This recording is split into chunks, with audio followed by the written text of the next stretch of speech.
Today, we're diving into the story of a fintech startup that took on the entire banking industry. And they did it by focusing on the people that everyone else was leaving behind. This is the story of Pockit and how they turned a huge problem into a multi-million-pound business. I mean, really, stop and think about that for a second. For most of us, having a bank account is just normal. But what if it wasn't?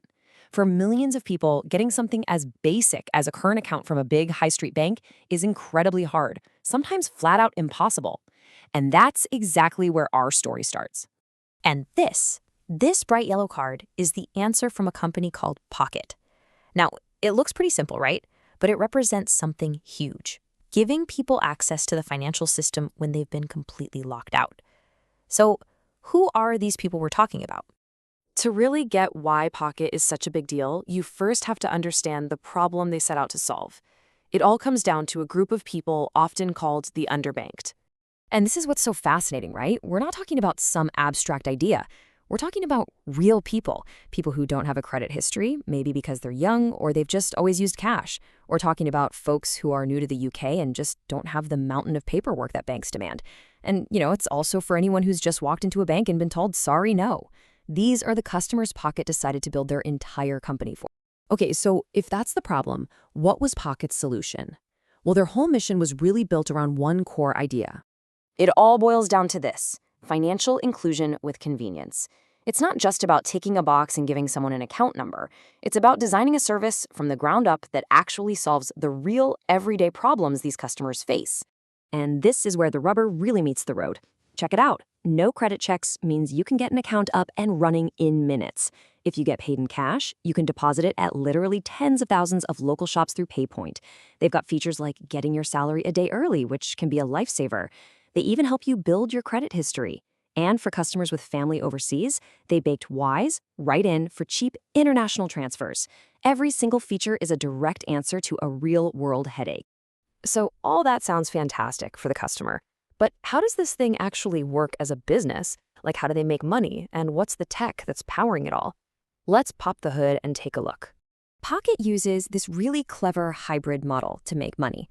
First, you've got your monthly subscription fees for the premium stuff. Then there are small pay-as-you-go fees for specific actions like depositing cash. And finally, they get a slice of revenue from their partners, like the tiny interchange fee they get every time you swipe your card. It's a really smart mix that gives them both predictable income and money based on how much people actually use the service.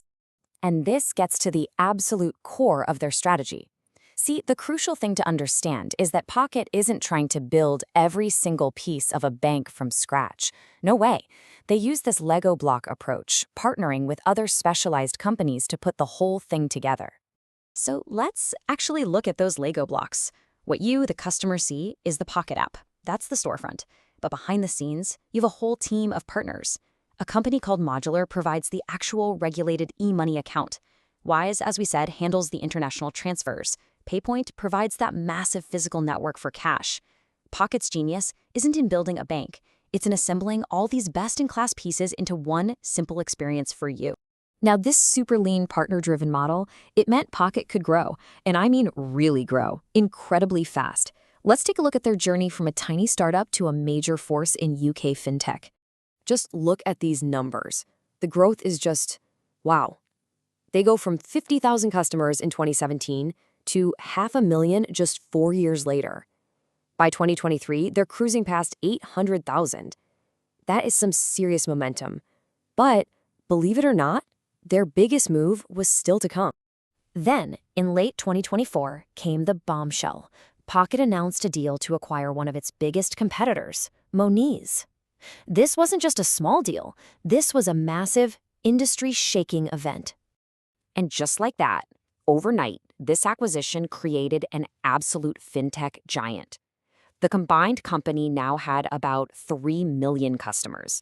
I mean, to put that into perspective, that's bigger than the entire population of some countries. This one move put them in a totally different league. And with that kind of scale, you get some serious financial firepower.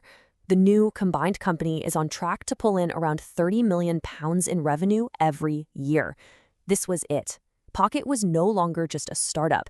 It was officially a profitable fintech powerhouse. Okay, so what's the big lesson here? What does the story of Pockit really tell us about the future of banking and, just getting access to money? This slide just nails the difference, doesn't it? The old way was the giant monolithic bank that tried to do every single thing itself, in-house. The new FinTech model, the one Pockit perfected, is all about being nimble. It's about finding the absolute best partner for each separate service and then assembling them into a product that's way better for the customer. And this right here, this is the ultimate takeaway. You don't need to actually be a bank anymore to offer incredibly powerful banking services. Pockit itself proved this by giving up its own license to rely on partners.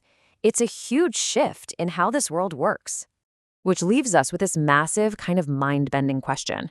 If all the core jobs of a bank, holding money, moving money, lending money, if all that can be broken up into little pieces and reassembled by tech companies, then what does the word bank even mean anymore? Something to think about. Thanks for tuning in.